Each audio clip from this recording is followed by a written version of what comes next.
भाई लोगों, आज जो बात हम करने जा रहे हैं वो किसी भक्ति से जुड़ी नहीं है, ना ही किसी एक तरफा तारीफ की कहानी है। ये है एक ऐसी सच्चाई जो सालों से छुपाई जा रही है, दबाई जा रही है और लोगों के सामने बस एक चमकती हुई छवि परोसी जा रही है। नाम है महेंद्र सिंह धोनी, जिसे लोग कैप्टन कूल, अस्थाला, माही जैसे नामों से जानते हैं। लेकिन उस नाम के पीछे जो चेहरा है, जो खामोशी है, जो प्लानिंग है, उस पर कोई बात नहीं करता। आज हम उसी धोनी की असलियत खोलकर रखेंगे, क्योंकि अब बहुत हो गया एक तरफा महिमा मंडन। तो चलिए शुरू करते हैं उस सबसे बड़े धोखे से जो आज भी सबके दिमाग में बसा हुआ है। 2011 का world cup final, India versus Sri Lanka.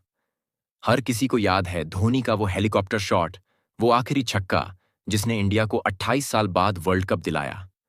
लेकिन क्या तुम्हें याद है गौतम गंभीर की 99 रनों की पारी? शायद नहीं, क्योंकि तुम्हारे दिमाग में बस धोनी का छक्का और उसका बैट घुमाना छपा हुआ है।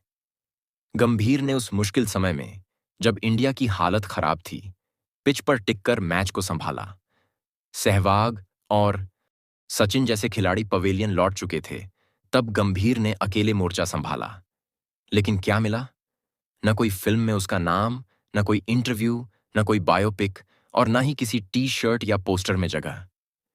ये है उस सिस्टम की चालाकी जिसने धोनी को ब्रांड बना दिया और बाकी सबको साइड कर दिया। अब आगे बढ़ते हैं उस बहुचर्चित बयान की ओर जो धोनी ने दिया। मैं खुद को मुरलीधरन के खिलाफ ऊपर भेजा क्योंकि मैं टीम को उस खतरे से बचाना चाहता था। सुनने में ये बहुत वीरता भरा फैसला लगता है, लेकिन हकीकत कुछ और कहती है। मुरलीधरन के खिलाफ धोनी खुद 7 बार आउट हो चुका था।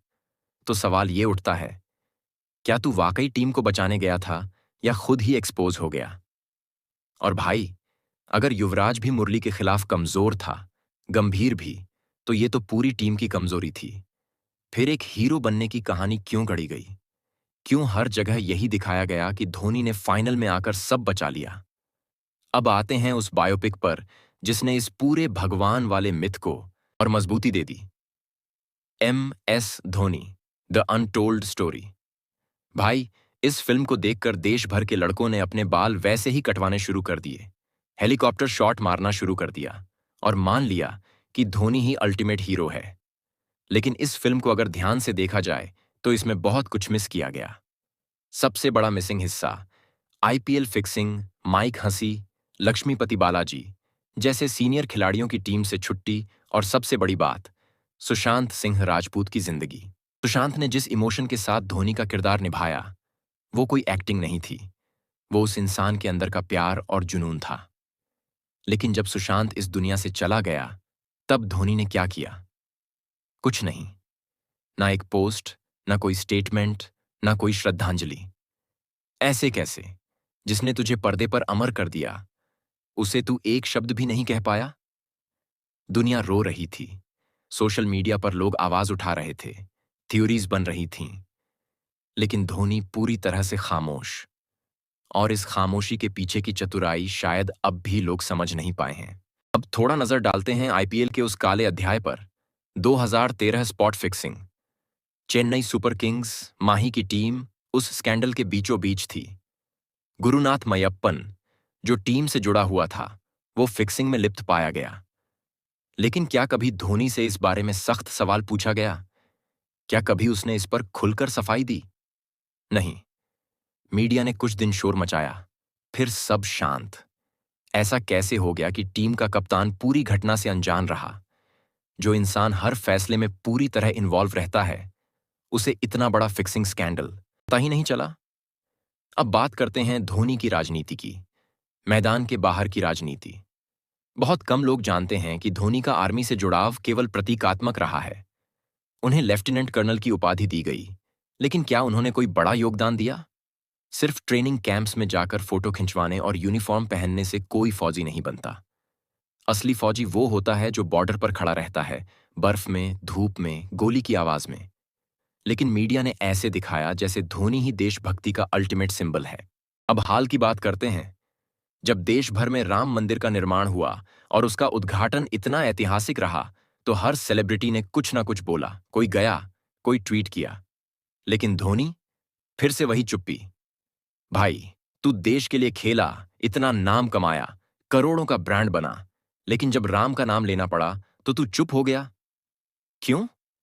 तेरी चुप्पी ही सबसे बड़ा बयान है। और ये वही इंसान है जो अंबानी के बेटे की शादी में फूलों वाले सूट में हाथ में ड्रिंक लेकर औरी के साथ तस्वीरें खिंचवाता है। वाह भाई, क्या सादगी है। अब बात करते हैं आज के धोनी की। जो इंसान कभी रांची की गलियों से आया था, अब वो ग्लैमरस पार्टियों का हिस्सा है, महंगे घोड़ों का मालिक है, करोड़ों की बाइक कलेक्शन रखता है और बड़ी बड़ी बिजनेस डील्स करता है। सब ठीक है, मेहनत की है, पैसा कमाया है, लेकिन जिस सादगी की तू बात करता था, वो अब कहाँ है? क्या तू अब भी वही मैदान का माही है जो हर मैच के बाद चुपचाप डगआउट में बैठ जाता था? असली सवाल यही है, क्या धोनी का ये सफर सच में सिर्फ मेहनत का नतीजा है या फिर एक केयरफुली क्राफ्टेड इमेज है? जब हर सवाल पर चुप्पी हो, हर विवाद से बचाव हो, हर गलती पर पर्दा हो और हर मौके पर भगवान बना दिया जाए, तो कहीं ना कहीं कुछ तो फिशी है। और सबसे बड़ी बात, जब लोग सवाल पूछते हैं तब उन्हें एंटी नेशनल, जेलस या हेटर कह दिया जाता है। तो अब वक्त है कि इस मिथ को तोड़ा जाए। माही की तारीफ हम भी करते हैं। उसने इंडिया को ट्रॉफीज दिलवाई हैं, बड़े बड़े मैच जिताए हैं, लेकिन इसका मतलब ये नहीं कि उसकी हर गलती को माफ कर दिया जाए, हर चुप्पी को समझदारी कहा जाए और हर बायोपिक को गॉस्पल मान लिया जाए। अगर आप सच में क्रिकेट से प्यार करते हो तो आपको सच से भी प्यार करना पड़ेगा। और धोनी का पूरा सच बहुत ही कड़वा है। भाई लोगों, अगली बार जब कोई तुमसे कहे कि माँ ही हीरो है, तो उससे, क्या उसका हीरो तब भी चुप रहा जब सुशांत चला गया? क्या उसका हीरो तब भी चुप रहा जब देश राम मंदिर में जुटा था? क्या उसका हीरो तब भी चुप रहा जब उसकी टीम फिक्सिंग में फंसी थी? और अगर जवाब हाँ है, तो फिर भगवान तो वो नहीं हो सकता। अब इस वीडियो को इतना फैलाओ कि हर उस बंदे तक पहुंचे जो अब भी धोनी की बायोपिक देखकर भावुक हो जाता है। अब वक्त है सच्चाई सुनने का, बिना फिल्टर, बिना भक्ति और बिना झिझक। क्योंकि जब तक तुम सच को नकारोगे, झूठ ही पूजा जाएगा। जय हिंद।